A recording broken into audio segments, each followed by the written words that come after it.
Exchanges of fire between Yemen's Houthi rebels and Israeli forces have escalated in the week. In the latest, the Israeli military said that it intercepted a missile that was launched from Yemen on Saturday. And this development has come right after Yemen's capital Sana'a was bombed by the Israelis.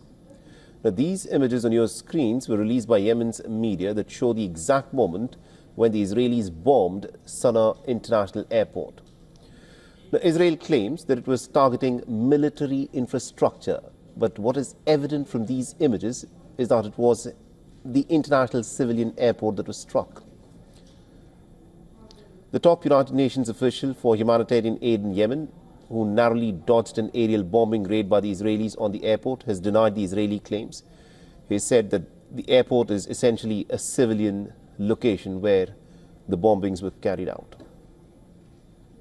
What was most frightening about that airstrike wasn't the effect on us, is that the airstrikes took place as a civilian airliner from Yemen Air, carrying hundreds of Yemenis, was about to land. And in fact, that airliner from Yemen Air was landing, taxiing in when the air traffic control was destroyed. The civilians, in fact, took to the streets of Sana'a to demonstrate against the recent Israeli bombings and also in solidarity with the Gaza Strip.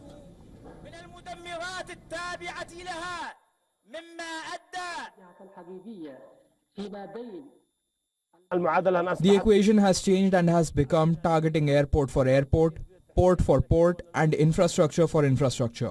We will not get tired or bored of supporting our brothers in Gaza.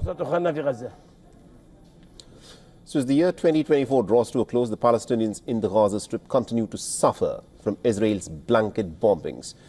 On Friday, the Israeli forces raided one of the last functioning hospitals in the Gaza Strip.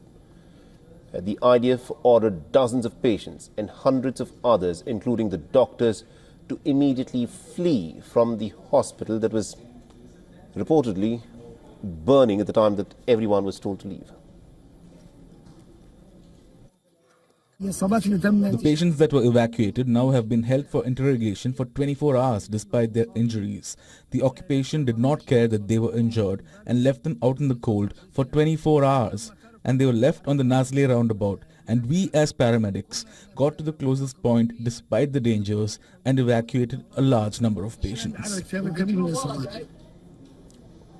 The WHO said that 60 health workers and 25 patients are in critical condition, including many on ventilators, who reportedly still remain inside the hospital that was attacked by the Israelis. Now, in the last 24 hours, the Palestinian Health Ministry has said that the Israeli campaign of bombings has killed another 48 Palestinian civilians in the besieged Palestinian enclave.